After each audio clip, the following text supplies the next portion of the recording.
Hello team, today's challenge is binary crossword, where we're given a letter and we need to first convert it to binary and then see if it appears anywhere on this specific grid.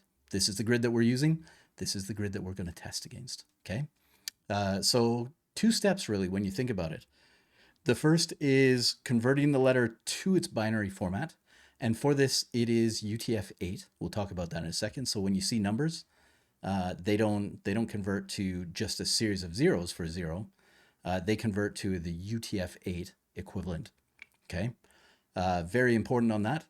But that's our first step, converting to binary, and then the next step will be doing the search within this this grid or this matrix. Okay. I'm not going to recreate this here. Instead, I'm just going to paste it in. Okay. This is what I did. I created a series of strings inside of an array. So this is the exact same thing. It originally had spaces between here. I got rid of those, but strings. That makes my life easier, okay? If it was different, if you got this fed to you by an API or something like that, you might have to do a little extra work, but not too much, okay? So there's that. And then down here, we are going to start with converting this to binary. Now, this is not the first time that we've done a binary conversion. In fact, that is over here where we did decimal to binary. And for that, I created it first manually and then just used some built-ins, right? The toString method on a number with a radix or a base converts it to that format. So the 2 is binary, something like 16 is hexadecimal, 10 is what we normally count in, right? That's base 10, okay? Because of how simple this is, I'm going to grab this and bring it back. So right over here, cleaning it up, just grabbing all of this, getting rid of it so that it's just that one line. Excellent, okay? We aren't quite done though, because we want 8 characters, not just however many this is going to return, okay? So my advice is right here, you go pad start. So at the end is pad start. I'm sure there's a joke in there somewhere, where we supply 2 arguments. The first is how long we want the string to be at a minimum, okay? If we want it to be 8, then we put 8. And then the second is what do we fill those additional characters with? We could fill them with a space or something else. Today we're going to do it as a 0. Interestingly enough, we could actually send a 0 as a number, but I like the idea of keeping it as a string since we are working on strings, okay? That brings us to this. So we have the binary format, which is to binary, and we send in the character, but not just the number, right? We need a number, or sorry, not just the character. We need a number. And for that, I'm going to use car code, okay? At which point there's only ever one. So we just say it's the first one, right? Index 0. Brilliant. The second part of this is once we start searching through this grid, we need to search both directions because we want to test if it goes this way. We also want to test if it goes in reverse. Do we reverse each one of these 8 strings or do we just reverse this one once, right? I like the idea of doing it here. So we're going to get the reverse format and it's going to be reverse string for that binary string, whatever that is. Again, a function we haven't created. So function reverse string, sending in string. Come on, spelling it right. Brilliant. And go in return string dot split on everything dot reverse. Brilliant. Doing it right. Dot join on everything. Okay. So that gives us a reversed version of this. Great. We're making good progress. Now we can actually run some tests. So we can set let included equal to what? Well, we haven't actually brought this in. I could put default grid in here. I don't like that in case they decide to supply a different grid, right? So my advice is right here, we should have grid and we should set that equal to default grid. That way, if somebody wants to send in a custom grid, they absolutely can. If it is bigger or smaller, it should still work. in theory, okay? But we're going to check the thing. So included equals grid dot includes what?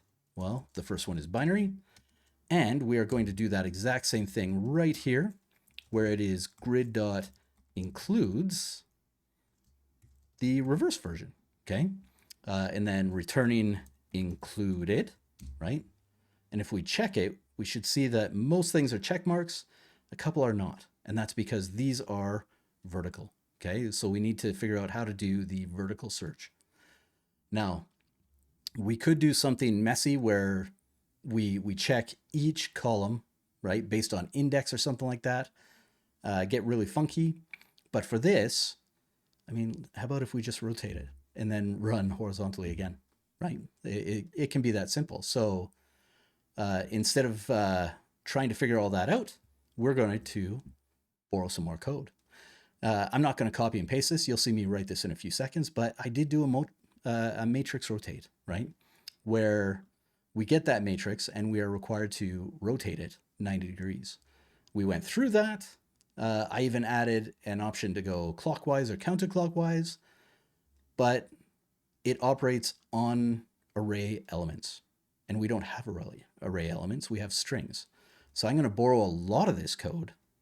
And you're going to, if you watch that video and then you watch this current video, you're going to see that they line up pretty close. But for these bits here, we need to change it to a string. So let's go do that. Doing it manually right here, we're going to go function matrix. Not matrix. This should be rotate, and then the matrix as the argument. It's not really a matrix, right? Because it's an array of strings, but stay with me, okay? Stay with me. Return matrix dot. You have a choice here, okay? This is a very important part. Otherwise, your tests will fail, right? You can go to reversed, okay? To reversed is very new. So if you're worried about backwards compatibility, if you have to support slightly older browsers, then what you want is reverse.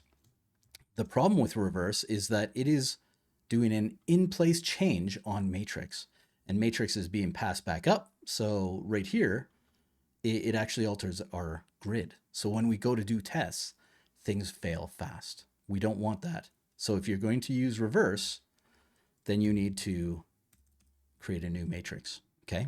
Very, very important. Do not miss that step. Otherwise, you'll spend a lot of time figuring out why it doesn't work, okay?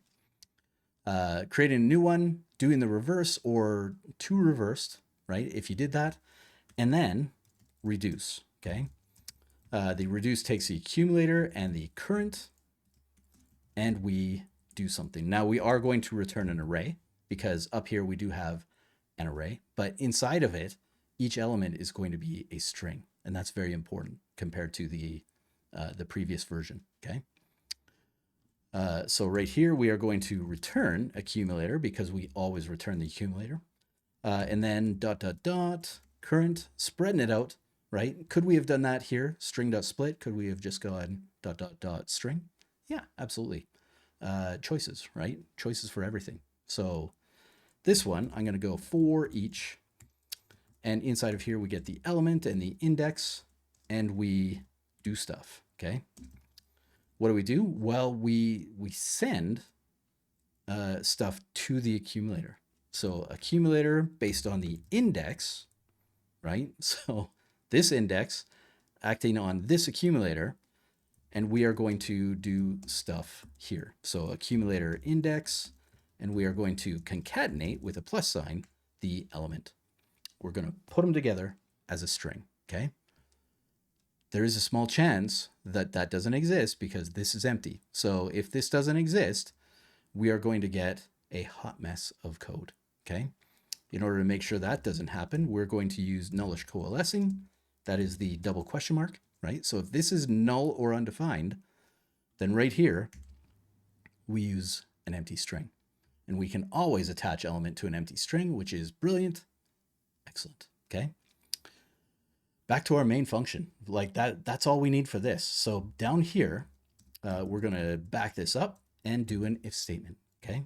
we're going to check if included exists, right? Or if it's a falsy value, if there was no return from these, or we get false, which is the more likely case, then we want to test something. What do we want to do? Well, we want to get the rotated, just like this, and that is going to be rotate grid, brilliant. And then from there, we take everything, not including the let, but we just grab all of this stuff right here, bring it on down, pasting it in, cleaning it up because I like that, and changing grid to rotated. Only inside of the if function, okay? The if statement, right? The conditional. Only inside of here, leave these two grids alone, okay? So we've rotated it, then we've tested to see if that's there, and everything works, okay? It's been a long road because it's been multiple steps, but let's jump back, okay? I started with our data, and for me, I used an array of strings because they didn't really specify. If you are planning on getting this data from somewhere else, then you might have to do a little extra work where you join them up or do something else. It will only really affect this rotate matrix function, right? But we'll come back to that. So the data is here, and the first step was to convert our character to binary, and we did that through UTF-8, right? So CarCode returns the UTF-8 number, and then we sent that to our toBinary function, which converted to binary and then padded it out for a total of 8 characters, okay? We also created a reverse version of that because it saves us time. Reversing one string versus reversing every string, like that's just easy math, right? So let's do that. We reversed it, and then we tested those, right? If this is true, we skip the next thing and just go to true. Brilliant, not a problem. If this is false, then we try to rotate it, and we only rotate it once, which should make this pretty fast, right? We aren't constantly rotating it or juggling stuff. We just rotate it once, and we test against those in the exact same way that we did up here, right? And then based on that, well, we return the final answer, and it is true or false, okay? A bunch of different stuff. The important stuff is break it into steps. See the different pieces and make those individual things, right? So we did the binary part first. That was its own thing. We did the grid rotation second. That was its own thing. They both live inside of this main function, but they are their own separate things.